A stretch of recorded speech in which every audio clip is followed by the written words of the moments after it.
Au nom de l'Union nationale de la presse du Congo, INPC sous-section de Butembo, nous sommes très heureux de vous accueillir dans ce somptueux cadre des installations Amis Clients à l'occasion de la célébration de la 30e journée mondiale de la liberté de la presse.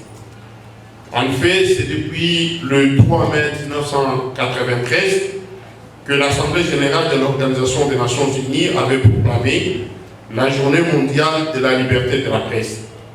C'était en réponse à une recommandation formulée en 1991 en marge de la 26e session de la conférence générale de l'Organisation des Nations Unies pour l'éducation, la science et la culture, UNESCO en cycle. Ce fut également une réponse à l'appel des journalistes africains qui, au cours de la même année, c'est-à-dire en 1991, ont proclamé la déclaration de Windhoek. Windhoek, comme vous le savez, c'est la capitale de la Namibie, sur le pluralisme et l'indépendance des médias. La journée du 3 mai rappelle au gouvernement ou aux États la nécessité de respecter leur engagement en faveur de la liberté de la presse. C'est aussi une journée de réflexion entre professionnels des médias sur des questions de liberté de la presse et d'éthique professionnelle.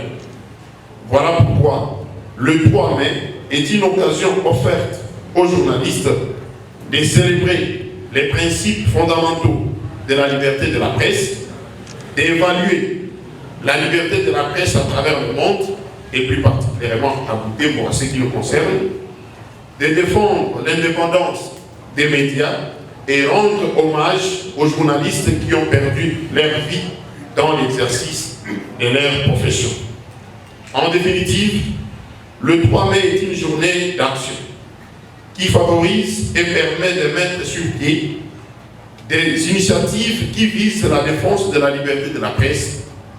Il s'agit d'une journée d'évaluation afin de dresser les portraits de la liberté de la presse à travers le monde, une journée de rappel qui permet de rappeler aux États le respect des engagements qu'ils ont pris envers la liberté de la presse.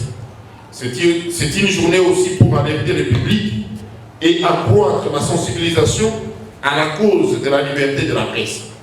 Il y a une journée de réflexion pour stimuler le débat parmi les professionnels des médias sur des problèmes qui touchent la liberté de la presse et l'éthique professionnelle.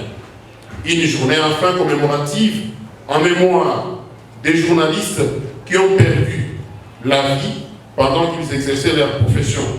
Aussi, une journée d'appui envers les médias qui sont victimes des mesures qui entravent la liberté de la presse ou qui visent à l'abolir. Ainsi, je vais clore ce petit mot de bienvenue par vous exhorter de vous tenir debout pour observer une minute de silence en mémoire de tous ces confrères qui ont perdu leur vie dans l'exercice de leur métier à travers le monde durant l'année passée.